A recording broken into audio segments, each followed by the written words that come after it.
vision, the values, and also goals. I think when we look around as history in the present time, there are many people to consider. Barack Obama, I think we saw speeches and various videos and footage of him. George Washington, Julius Nyerere. There are many people in history that we can refer to. And often for me, people like Martin Luther King, Nelson Mandela, when you think of them, what comes to mind? For me, often I think that these people were born to do what they did. It seems so natural and so significant how they applied themselves, the conviction that they had. Nelson Mandela was a learned man. In South Africa, given his education and personal attributes, he could have lived a fulfilling life without challenging apartheid. In an apartheid system, there are those black people that lived fulfilling lives, but he sacrificed all of that because he had a core purpose, what he believed he was meant to do, and that he was willing to live for and indeed to die for. So I think what we need to understand is often there are some false impressions that we have, that there are only certain special people who are supposed to have a purpose in life. Everyone has a purpose in life. The key is being able to discover what that purpose is. And for anyone to be clear and to understand what their purpose is, it's important to know yourself.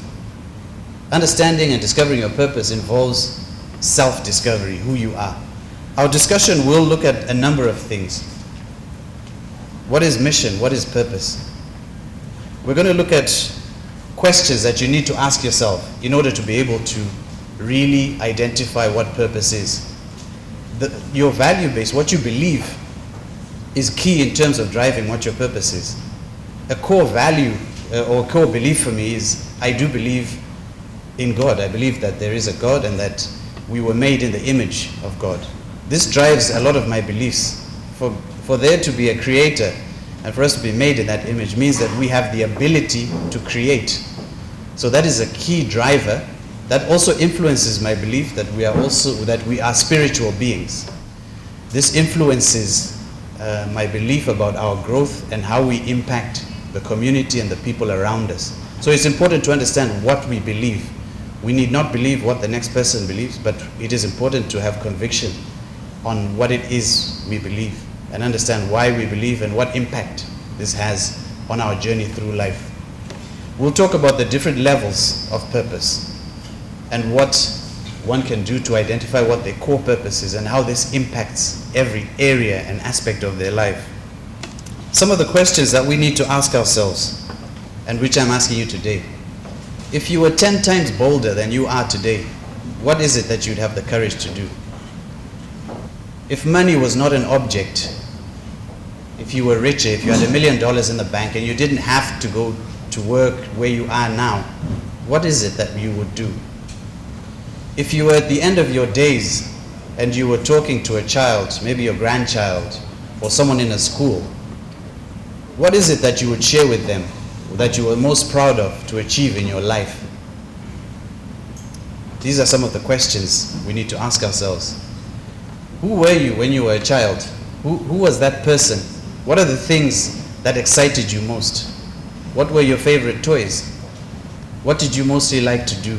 What were your favorite games? What did you want to become once you became an adult? Often people grow up and they lose that passion, that interest, that core, the things that captured their attention. Often when you're with colleagues and friends, maybe you're walking in Kariako or somewhere, the one will see a poor person and be moved to tears, and the other will not. Why is it that we have those experiences? Why is one person more passionate than the other to make money? Why is one more compassionate to help and fulfill the needs of others than someone else?